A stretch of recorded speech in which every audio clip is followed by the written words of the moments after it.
Soya mokili, Nzambe ozali nyonso ya mokili, Nzambe ozali nyonso ya mokili, Yesu Yesu, Nzambe ozali nyonso ya bana Kongo, Nzambe ozali nyonso ya bana Kongo, Nzambe ozali nyonso ya bana Kongo.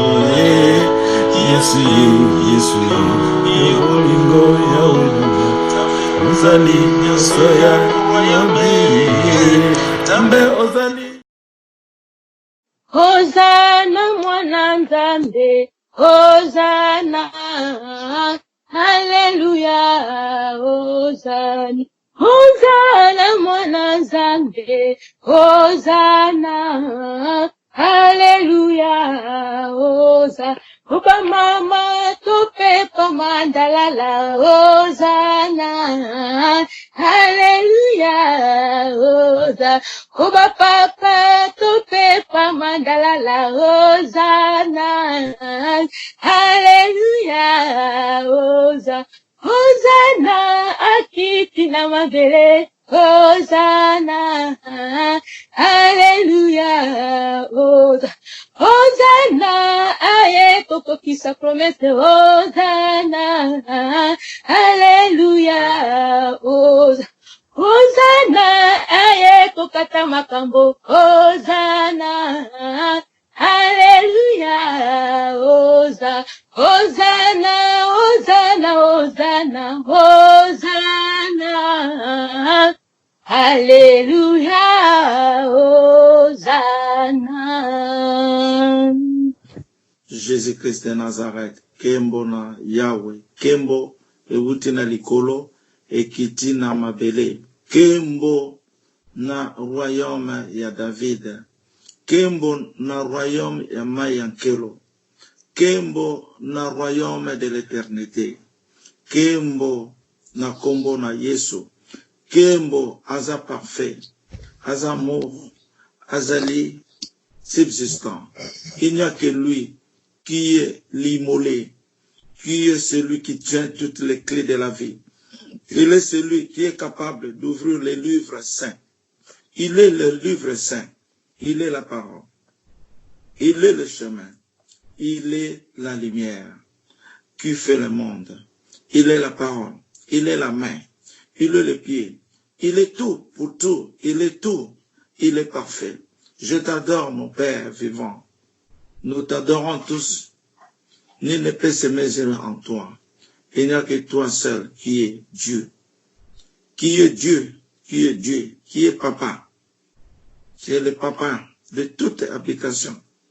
De toute créature.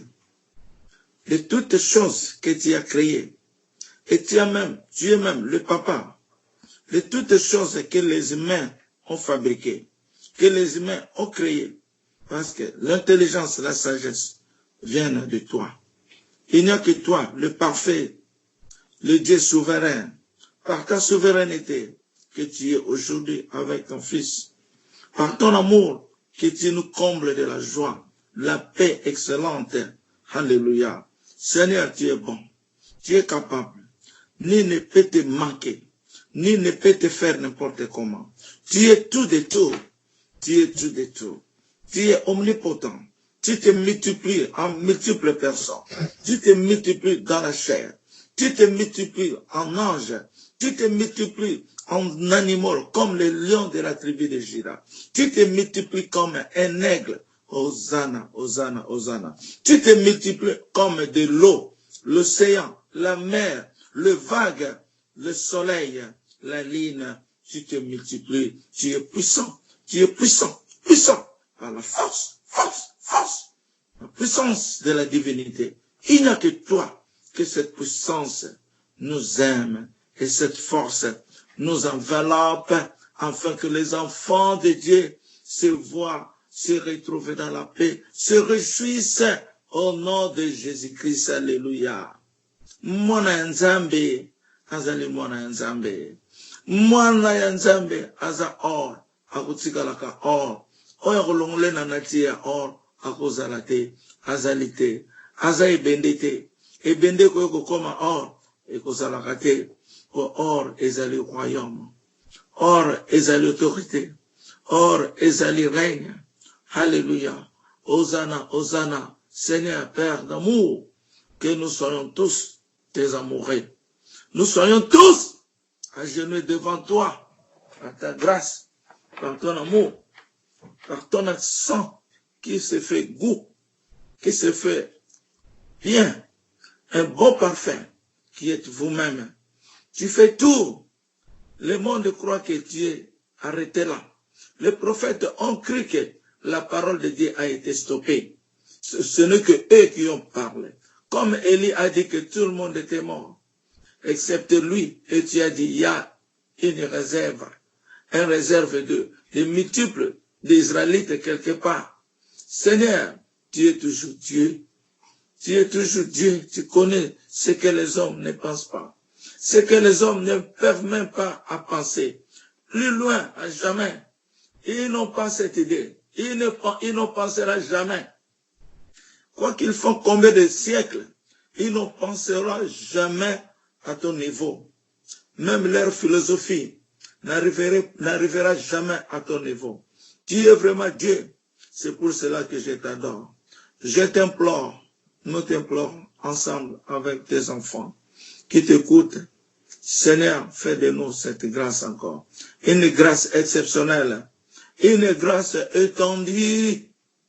Une grâce qui circule au-dessus des eaux, sous la terre, dans les espaces, dans les nuages, dans l'air. Alléluia. Dans le feu. Alléluia. Il n'y a que toi qui marche convenablement. Il n'y a que toi qui est beau, qui est tout pour tout, Seigneur. Gloire à Dieu. Kembo na Yesu. Kembo na Emmanuel. Kembo na Kembo. Kembo na royaume ya David. Oyo yuti likolo. Kembo yuti likolo. Ekiti na mabele. Pona kokokisa liloba. La parole, au commencement, c'était toujours la parole. La parole, c'était toujours la parole. La parole, toujours la parole. Et tu es toujours la parole qui se manifeste en homme. Maintenant, Seigneur, le temps est venu. Le temps nous est venu. Ce temps-là, c'est Emmanuel, que tu es toi-même qui est venu en chair pour accomplir les desseins que tu nous as parlé avant la création, sous ton cœur, et par la création, et après la création. Toutes tes réalités sont disponibles aujourd'hui, sont devenues effectives aujourd'hui. Ni ne peut les arrêter, ni ne peut les bloquer.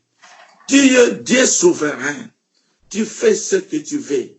C'est pour cela que les anges t'adorent. Tu es le parfait. C'est lui qui ouvre le livre saint. C'est lui qui a toutes les clés. C'est lui qui a la vie. Et c'est lui qui connaît la mort. Il se réveille ressuscité. Pas celui qui l'a fait. Mais lui ne meurt pas. Il est toujours vivant. Dieu vivant absolu. Hosanna, Hosanna. Seigneur, enseigne-nous de ta vérité. Sous nos cœurs, toute notre personnalité. Enseigne-nous ce que nous ne connaissons pas. Par cette parole, la grandeur de Dieu est là. L'amour de Dieu est là. Tes bontés sont là. Enseigne-nous aujourd'hui, afin que nous soyons tous libérés. Comme tu nous as dit, tu veux que tout Congolais soit sauvé, pas d'exception. Tout Congolais soit sauvé.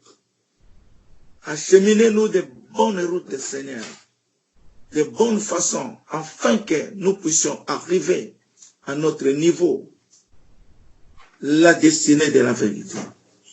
Faites-nous affermir aujourd'hui, afin que nous résistions par celui que tu as choisi, par ce que tu vives ensemble comme tes saints propres. Parce que tu es venu voir, pas seulement la terre, mais les hommes de la terre. Tu es venu arranger la terre, parce que les hommes de la terre vivent dans la terre, sur la terre de vivants. Notre Père, qui est notre valeureux Dieu, nous te supplions, Seigneur, de nous pardonner pour tous les défauts mentaux, physiques, matériels, spirituels. Pardonne-nous par la grandeur de ta promesse, par la grandeur de ton retour. Ton retour est trop grand, grand. Trop parfait. Ton retour, le règne qui est parfait. Pardonne-nous. Tu ne peux pas fatiguer pour nous ce que nous faisons. L'homme est toujours l'homme. L'homme était tombé depuis le péché. Tu es venu nous pardonner parce que la promesse nous a été portée et que cette promesse maintenant soit son effectif. Commence à manifester, commence à exhiber, commence à déployer, à explorer la vérité sur tous les plans de la vie. Que nos familles demeurent dans la paix et la joie. Nos papas, nos mamans, nos enfants, les enfants de nos enfants. La continuité du royaume de Dieu sur la terre soit un royaume étendu comme le sable de la mer. Soit un royaume prestigieux et privilégié par la parole de la création. Un peuple élu de Dieu. Un peuple qui goûte devant le monde. Un peuple qui se sent de la valeur auprès du monde. Un peuple qui est distingué auprès de ce monde. Un peuple qui est toujours élevé, debout. Une montagne est plus haut que toutes les montagnes sur la terre. Il n'y a que toi, Jésus-Christ de Nazareth. Emmanuel, Dieu vivant. Je sais que tu nous as apporté des choses que nous ne pensons pas, que nous ne connaissons pas, que nous n'imaginons pas, mais tu nous as apporté parce que tu veux faire ton peuple de grandes surprises, de bons cadeaux. Nous sommes payés déjà, récompensés par notre Père de l'éternité, Yeshua Mashiach. Vive la célébration de notre royaume. Vive la célébration du retour de notre Père de l'éternité, Jésus-Christ de Nazareth. Vive la victoire. Vive le succès du royaume. Vive la paix. Vive la joie du royaume sur toute l'étendue de la terre, sur la terre de vivants. Hosanna, Hosanna. Kembo na Yesu. Olongi etumba. Olongi troisième guerre mondiale. Kembo to célébrer Yesu na biso. Kembo na Yesu. Les malheureux, que nous soyons ensemble afin que nous célébrons notre Père de l'éternité.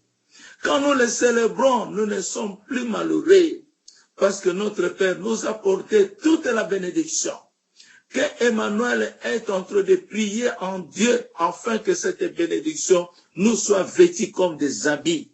Alléluia. Merci Seigneur. Kembo na Yahweh. Kembo na Yahweh Mashiach. Jésus-Christ. Kembo na Yesu. Kembo na Yesu. Kembo na Yesu. Celui qui est parfait. Celui qui est amour. Celui qui est sincère. Celui qui a haï l'iniquité, aimer la justice. Oh mon Dieu, tu es Jésus-Christ de Nazareth. Oh mon Dieu, partout sur toute la terre, nul ne peut te comparer. Je suis là pour t'adorer, mon Père vivant. Je suis là pour t'implorer. Je suis là afin que je sois comme un fou pour parler plus haut à haute voix ton nom puissant de Jésus-Christ de Nazareth. Je suis là pour être ton témoin oculaire. Je suis là pour être toutes les choses que tu fais de ton fils, toutes les choses que tu fais à ton peuple, toutes les choses que tu fais dans ta famille royale, sacerdoce royal. Hosanna, tu es bon. Qui peut être bon comme toi? Nul. Voilà maintenant, nous sommes à l'épreuve de la vérité. Nous sommes à l'épreuve de la vérité. Nous sommes là. Qui avait cru? Nous sommes là à l'épreuve. Qui est la vie? Qui est la vie? C'est toi, Jésus-Christ de Nazareth. Pourquoi je t'adore? Parce que tu m'as fait pour t'adorer. Tu m'as intitulé pour que je t'adore. Tu m'as intitulé afin que je sois ta parole. Tu m'as intitulé afin que je sois toi. 1 plus 1 égale 1. Hosanna, Hosanna. Que je me sois toujours fidèle devant toi. Que je me vois honnête devant mon Père. Que je me vois simple, un homme trop simple, plus que ce monde, devant mon Père. Mon Père est Dieu. Mon Père est le Créateur de cieux et de toute la terre. Mon Père fait ces choses. Son Fils est à son côté. Son Fils est témoin de la création quand son Père fait la création du monde. Son Fils est toujours avec son Père. Parce que je suis un avec mon Père. Seigneur, pardonne-nous, nous qui portons la chair. Pardonne ton peuple. Pardonne le Congo, royaume royal de Dieu, qui est le bijou de Dieu, c'est ta main, qui est un bracelet que tu portes sur toi-même, que tu appelles Congo, parce que tu as un grand projet pour ce pays, cette nation entière. Merci, Papa. Pardonne-nous. Libère ceux qui sont malades. Libère ceux qui sont fatigués. Libère ceux qui ne parviennent pas à arriver à leur point de vivre. Libère ceux qui ne pensent même plus. Libère ceux qui ne protègent pas leur vision, leurs rêves, leurs songes. Libère ceux qui ne parviennent pas à penser à ce royaume. Qu'ils puissent ouvrir leurs yeux spirituels, oreilles, entendre et le pied pour entrer là-dedans. Pas un pied dehors, un pied dedans. Ouvre-le, leur toute personnalité. Nous sommes tes enfants. Nous demeurons toujours tes enfants. Parce que tu es beau, tu es bon, tu es multiple système, alpha et l'oméga, Dieu omnipotent, Dieu omniscience, Dieu omni-intellectuel. Seigneur, il y en a ceux qui cherchent leurs enfants. Ils ne sont pas avec eux. Remets les enfants qu'ils soient avec leurs parents. Il y en a ceux qui ont perdu leur terrain, leur parcelle, leur maison, leurs droits. Seigneur, faites-le qu'ils reprennent leurs droits. Hosanna, Hosanna, Hosanna. Au nom de Jésus-Christ. Jésus l'Éternel. Jésus l'Éternel. Jésus l'Éternel. Jésus l'Éternel. Jésus l'Éternel. Jésus l'Éternel. Jésus l'Éternel. Jésus l'Éternel. Jésus l'Éternel. Jésus l'Éternel. Jésus. Jésus l'Éternel. Jésus. Jésus l'Éternel. Jésus. Jésus l'Éternel. Hosanna, Hosanna. La présence de l'Éternel Dieu, Jésus-Christ de Nazareth, sur son terrain, la terre des vivants, pour accomplir la volonté de la parole, la volonté de son cœur, la volonté dans son amour. Hosanna, Hosanna. Nous sommes sauvés. Nous sommes libérés, Congo, royaume royal. Nous sommes libérés, la maison de Dieu. Israël, nous sommes libérés. Nakombo na Yesu, tolobi. Amen. Nzambe alingi tolata molimo santo. Tozala na biso na kimia. Kimia. Ozala temple na ye. Ya banda kolobela yo. Ako banda komonisa yo. Fandika abo bandi komona. Okoki komona ye life. Okoki komona ye na lulenge nyonso. Okoki komona benemi o bazo tungisa yo. Okomona bango. Okosentir bango. Ona nini? Olati nzoto ya molimo santo. Biso tokomona yoza na nzoto ya musuni. Mozala rasu na nzoto ya musuni te. Nde yangona na lingi na royaume. To changer les lots. Tozala vraiment spirituel, mais en chair. Pas en chair, poto kenene spirituel, eko simbate. Spirituel, en chair, elingi koloba. Faut loba et dominer la chair. Faut loba et conduire yo. La chair endima. Le colosal du colo ya cheval. Le colosal namutuka na yo. Olingo kende gauche ok, droite ok. Parce que tu es là pour commander le véhicule. Le commandement militaire, dans la société, les patrons, le Bible, bandimaka. Tozala, nzoto ya molimo. Molimo a guidé biso. Il y a une raison par laquelle Dieu est revenu sur la terre, afin que Tozala conduit par le Père berger, Jésus-Christ de Nazareth. Allah ta biso, a conduire biso. Boye ba ke bozaba Israël. Israël, il faut boye ba définition ya Israël. Iloko Seigneur a telemena kinai. Combien de fois na oyeb sabino Israël ezal kola singa ya courant. Israël ezali la pierre de feu et puis la kamoto. David a zogi kaka libanga moko ya muke abeti Goliath, Goliath a lali na sei.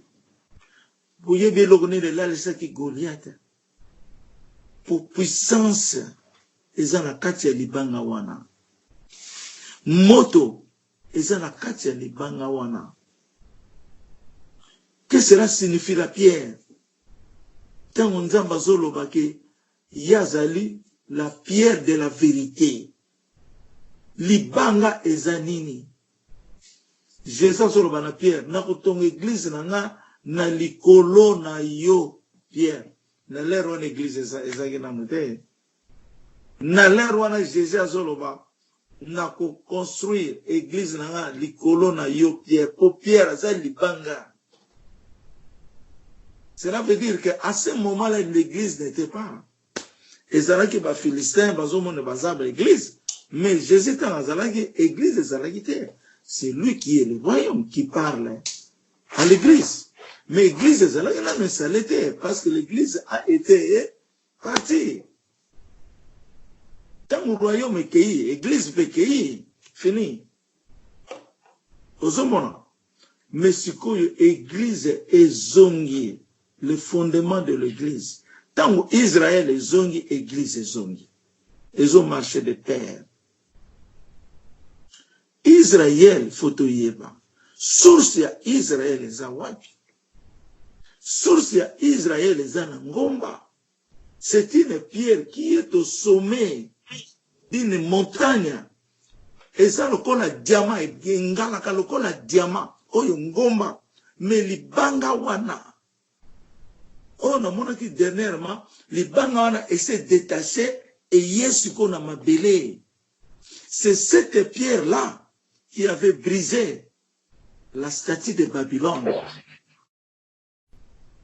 Libanga ewuti na maboko ya mutute eye ko beta statue bukani libanga ne zongi na mabele.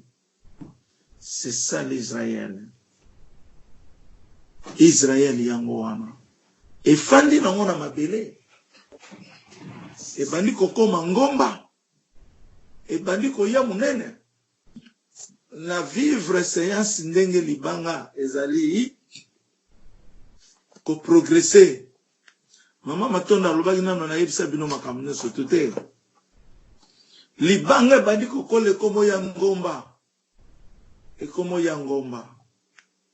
Et comité na sommet. C'est cette pierre-là qu'on appelle Israël. Et cette pierre-là, cette montagne-là, c'est Elinzeza. En Jésus-Christ de Nazareth. Libanga kakawana. Libanga. Donc, il faut ce que tu yebi. Force ya libanga. Bando ki bakomela ta bakomata pembeni na bisote. Sikoyo libanga akozala puissant ndenge nini, puissante ndenge nini. Ko libanga za moto aza na force, mais akotravailler na puissance na ye pai na yo ndenge nini. Faut to changer mentalité na biso za la hypocrisie, to changer complètement. Peut te prier, to komisa Jésus, ndenge moninga nazo komisa ye. Ndenge ba le 24 vieillards ba doraka Yesu na Bible, ndenge tozotanga na parole de la divinité boyebi. Ndenge pe ngai nazaka ne sengo ya kwadore ye. E sengo ndenge wana. Tamususu nazo ngako tukoloba salisa biso pona bilo. Ça c'est rien parce que il connaît nos besoins déjà. Nazo sabina solo. Il connaît nos besoins déjà. Non, il connaît ça déjà. Tant tozoba libérer biso. Il connaît, ayebi.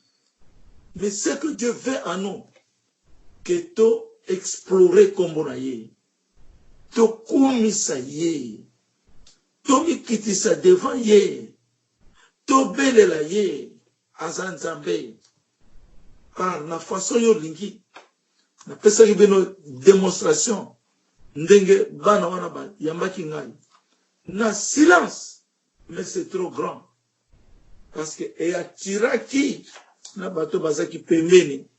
Oba mona démonstration ya ndenge wana. Oba mona démonstration. C'est ça que Jésus veut. Parce que ye azali molimo. Tu vis. Osako vivre. À cause de lui. Et on appelle ça biso molimo santa. Il est là sur la solution prière. À cause de ta manifestation. À cause de ton amour. À cause de ton alliance, c'est par processus. Ah, donc, ordre de la parole. Pas le calendrier de la parole. Ordre. Okomona démonstration, moko, et ça dans le silence. Mais c'est très beau. Batu baza pour contempler yango. Batu bazo tala yango. Dans le silence. Mais c'est très beau. Binoa, bufandi kaka ba makelele na yoki maraboni. Na yoki makelele na maraboni. Ba erreur na ba micro na bino. Ngai pe na zanga erreur na boite. Mais ce qui na sel erreur, loba ndenge na kanga ya omo ge fungami. Mais na saka toujours na contrôle na micro na ngai. Ata makelele bana basala ba na contrôle la kabango. Ozomona parce que na yebi li loba ya Nzambe. Quand ça parle, c'est Dieu qui est là. C'est Dieu qui est lui-même la parole. C'est lui-même la parole. Tu fais qu'entendre tes oreilles. Mais ce que tu entends là, c'est lui-même. Le patron du monde. Ce que tu respectais. Tu respecter nani yamwana nzamba sale Israël na ye pona ekumisa ye. Ça c'est pourquoi nous sommes des Israélites. Toza bana Israël pona lokumu kakate me poto adore Nzambe. Tokumisa ye kembo ye moka yokoloba kembo na royaume ya David. Pourtant amataki na cheval muke wana ezalaki kembo batilele mandala na se. Na marque ceux qui 11 10 ceux qui 10 11 ozomona ezalaki kembo nzamba préparaki yango pona lelo. C'était une promesse que Jésus a manifestée. C'était une promesse que ça va être comme ça quand il va revenir. Ça va être comme ça. C'était une promesse. Est accompli. Voilà, au nom de Jésus, béni soit le règne qui vient. Le règne de David, notre Père, Hosanna dans le lieu très haut. Béni soit le règne qui vient. Béni soit le règne qui vient. Le règne qui vient, ezoloba, règne o ezanansela. oyo eza na nzela. Le règne de David, règne oyo komonana na royaume ya David. Notre Père, David, notre Père, Hosanna dans le lieu très haut. Hosanna elingolo banini. Qui peut nous dire qu'est-ce que cela veut dire, Hosanna? Ouais, Papa Mafuta. Hosanna est là ici sauvé. Nalobi lokumu papa. Olobi lokumu. Ya lobi sauvé. Ezandeng moko. Pasteur Paul, la célébration du venue du Christ, du règne du Christ sur la terre. Hosanna, Hosanna, la célébration du règne de notre Seigneur Jésus-Christ sur la terre. Oui, papa. C'est le pasteur Moïse, Hosanna, elikoloba kembo. Alléluia. Alléluia. Alléluia. Nana kope sa biso réponse. Et toucher mon témoin. Maman Monique, C'est Christ. elle a dit c'est Kolo Bagazali le bienvenu. Non, c'est les ouins.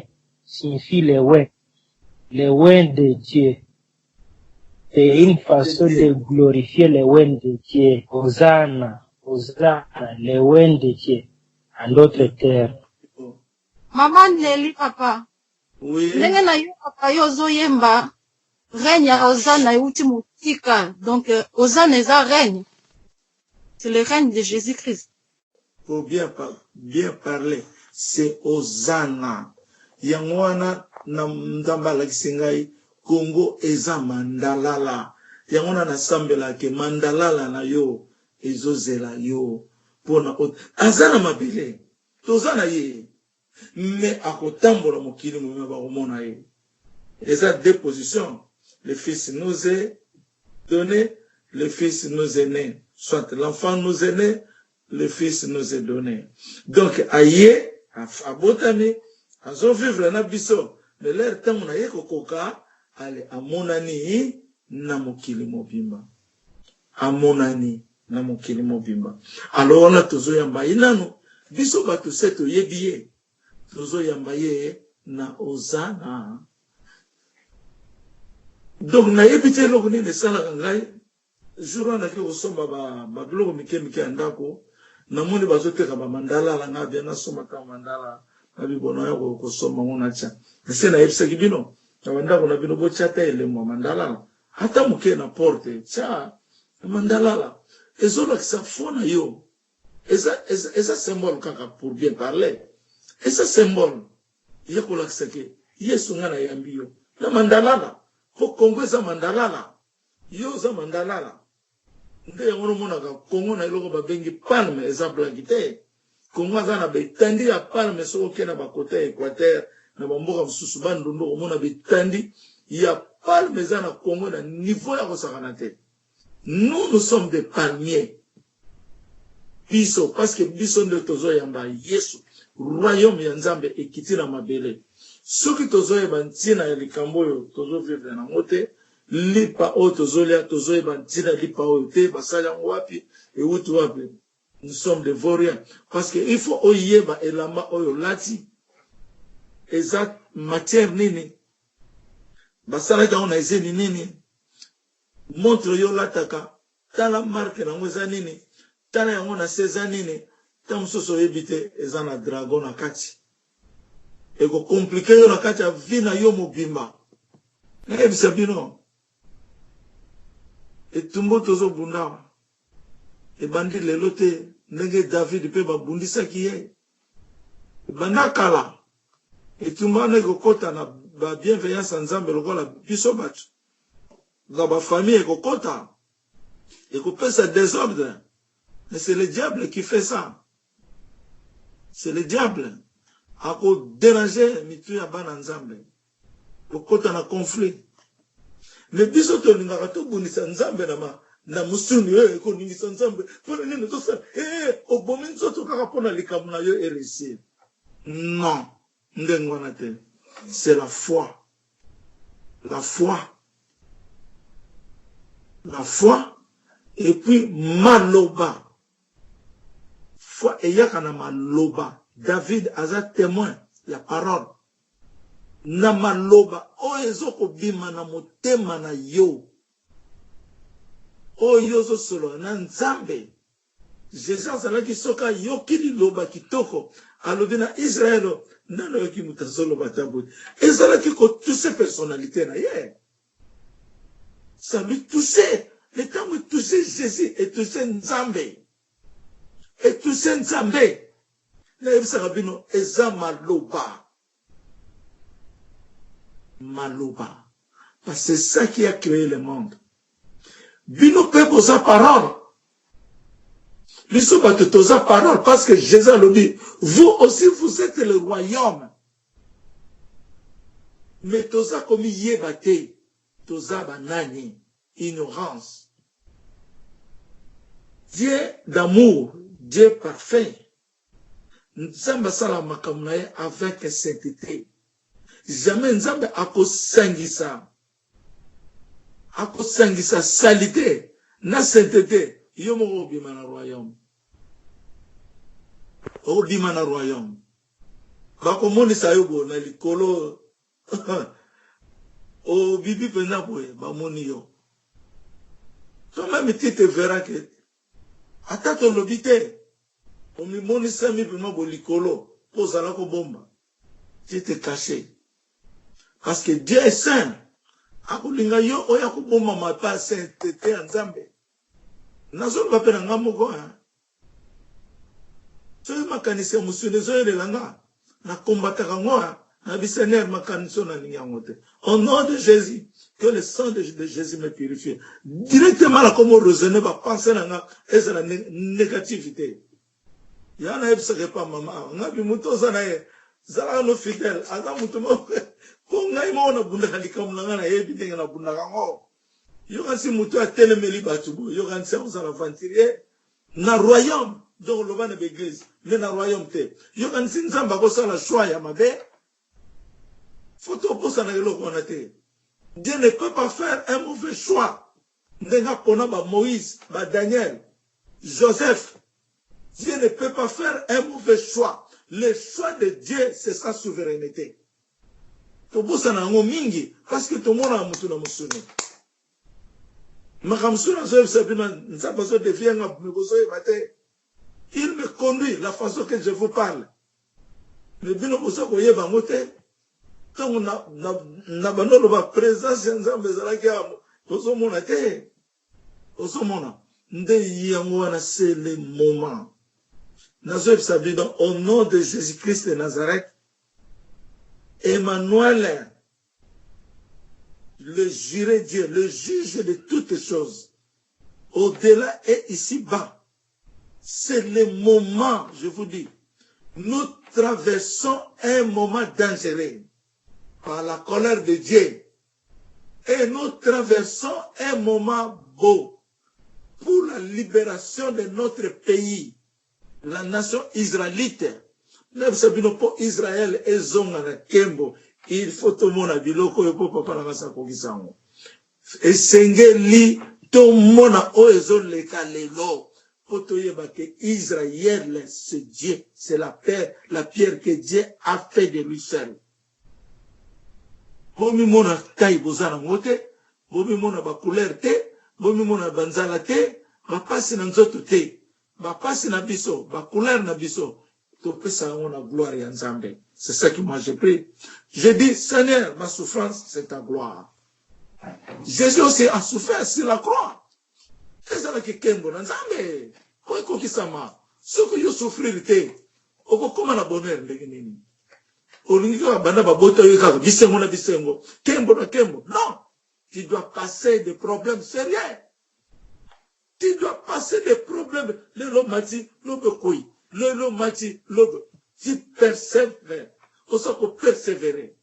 Avec endurance la foi. Yo kanisi po au passé. Nanzoto ya Seigneur. Non. Il faut que tu sois brûlé. Taillé. Pas qu'on brise yo. Tu dois être injecté yo. Pour na okoma penza au sein de ton poing. pour être affermi et être reçu. Et ça facilité, mais ça facile par la foi. Parce que mon thème est supportant ma kambute, parce qu'il y a la douleur. Et puis, bah, tu y a ngeli na libanda. Ils vont te parler n'importe quoi. Maman n'a moko, n'évite maman Bernadette Soazelle na yokata mwana e. Mais, c'est n'a yaka susute. Akano yebsanga bande kone baza ko déranger maman. Yom to bota ozana bane bele. Toi, tu ne peux pas être maître ya yomoko. Il faut pas la mettre dans le poyo sable. Mais beaucoup vont pleurer. Mingi va regretter. Pour toloba l'air nyonso, le papa n'a pas toloba. Je vous recommande de demander à Dieu qui est cet homme. Mais je vous dis que cet homme, c'est lui le créateur de ces et sur la terre. Je vais écrire ça. Témoignage des appels de la Bible. Exode 7, 1. Moïse, je te fais Dieu. Mouto azana image na ye. Tout ça peut banzamba miniature. Parce que nous portons son image. Mouyande on moni mouto akoyi pour na manque de connaissances, manque de sagesse et d'intelligence. Mouto akoyi pour na yango. Mouto alandi beaucoup plus la chair. Kolasa musuni, ko vivre na musuni, musuni sepelaka ngeli ngeli. C'est pour cela que l'homme est tombé. Mais ce qu'on a mûr, affermi, naebisayo, ngeli ngeli obangi savete, ngai na koko somba eloko griffe, ne to benga ba griffe, ba vesas, ba gusi, ba nini, obo, nga na kolate lamba o ekoki na nsoto na ngai. Je vous dis la vérité, maman aza témoin. Oh nani, na kolata elamba. Oui, pour mouton a sali griffon na batu bazobanga. Comme si osa beaucoup plus spirituel qu'on les cahiers. Surtout bango baza ba matérialiste. Baza batu ba science occulte. Mais ba griffon na bango ba kono no bango ponani. Flate lambo mone. Kokina yo montre sapato. Eza et si bio dans zoto. C'est ça qui est beau pour toi. Ne vous en faites pas. Yo pose a griffe. Parce que osa nettoie na eza likolo. Hein? Sauf que tu comprends du biloko wana. Mata mukiri ba matela biso sosute. Pas qu'on matela biso te. Biso pe tozana ba capacité na biso nzamba sali. Surtout Israël. Israël a nourrir mukili pour la bénédiction. Il y a 12 Genèse 12 3. Ma pamboli oyo. Et wuti ba famille nyoso bazana ngo wuti na yo. Nzamba bénir le monde à cause de l'Israël. Parce qu'Abraham est le père de l'Israël. Lelo, le père de l'Israël. Oya ye moko yesu. Na musunyo ya poni. Ndenge papa na nga oti ko partager. Donc, cette bénédiction-là, c'est aujourd'hui dans la main de l'Israël. Yamona Israël fait tomber à man. Ma casse. Pe eza éternité ya libela. Nenga lobi ndenga simbi Congo kokoya lisusu te azu kembo ya nzambe jusqu'à l'éternité. Mais oyo bazo croire nzamba pambola bango nzambe afuta bango mingi oyo bazo ndima te oyo bazo kuyaka ko continuer ko tester. Père nanga amonaka oyo ezotambola na kati ya motema na yo. Akomona yango, azo vivre yango. Tu ne peux pas mentir devant mon Père. Il te connaît. Un jour tu te trouveras dehors. Mais oyo aye na molimo santo ke alela na nzambe akobika pe akosepela. Parce que Congo, Israël, à kotonga et spirituel et matériel de hautes choses, il y a l'icolo, oyo banda la fondation du monde, nanu et salemate. Nazo kosete nazo loba ya solo. Naebi kezo tungisa bino mingi. Ozomona. Donc, l'air yangoyo. ya kozala fidèle ya nzambe na yo oyo tobengi Jésus Christ de Nazareth. Kozala fidèle na ye, kobwaka mabe nyonso, kopona malamu oyo alingi, tolimbisana, tolinga nzambe, tolimbisana pe biso na biso, tozala na bolingo biso na biso. Soyons fidèles, wana tokomona monene ya nzambe, wana bokozala ba ceinture ya royaume, na lobi bien ba ceinture. Na lero wana kembo na kokoma, ekozala facilité yo ya kosolola tana na oyo azosola bino yo na téléphone. Mais je demeurerai toujours un homme simple. Na lobi bien un homme simple. Tant sobo ndima teke ngam tuna manobenga rabino, ndenge na benga rabino. Ozomona, je demeurerai toujours humble. Mais batu mususu bakoka kutu kwa prochete. Parce que c'est papa nanga lakisanga na fanda na biro nanga. Na moni mokili mobimba bazo tambola na foto na ngai. Tina Chine, tina zi mokili mobimba bazo image nanga batambola na ngai. Pona omona ke Yesu alobi Emmanuel règne na yo ekokokisama na mabele mobimba. Merci mingi. Tu veux comprendre Ozana eza nini? Nzembo ya Ozana ezolobela biso nini? Pona nini Ozana ezali Jésus sur le chemin de retour aye ko sauver mabele na ye. Donc tant toyembaka Ozana, c'est le sauveur qui nous sauve, le libérateur. Ozomona yangona totuna ba question. Papa m'a fait répondre, ndenge Pierre a répondu. Ozomona, yangona ceux qui toza ko comprendre le royaume. Ceux qui toza ko comprendre le royaume. Saint-Esprit a ko s'infiltrer na bino. A ko lakse bino makamu mingi ya minene oyo ko comprendre te. Ozomona. Donc toyebaka ndenge nini tozo sambela, ndenge nini tozo kende na kati ya masuwa. Nakanisi kombo ya Jésus-Christ, Emmanuel, Dieu vivant avec nous, ekumisama esika nyonso bana nzambe bazali, esika nyonso ba Congolais bazali, nzambe préparer biso na retour, pona nini tozo yemba kembo wana, tozo yemba ngo, pona tango na biso ya Israël ekoki. Biso nde tokobelela yango. To continue kosala évangile partout. Baseka yo te sala évangile. Tozana bana misato kuna papa mafuta za kwa encadrer bango. Azo sala lelo débat moko ya ba prophétie to lobi ba Congolais ba yoka. Mais nzambe asako kisitana ye. Ezaka bato moko batika li ba bikisa milimo na bango. Donc l'air yangoyo ya propagation ya nzambe na liloba oya ozana tozana moment ya ozana pona biso na royaume pona ba misusu eza moment ya fin du temps. Alléluia. Nazongi sele kamo epa ya papa Bakana. Merci beaucoup. Amen.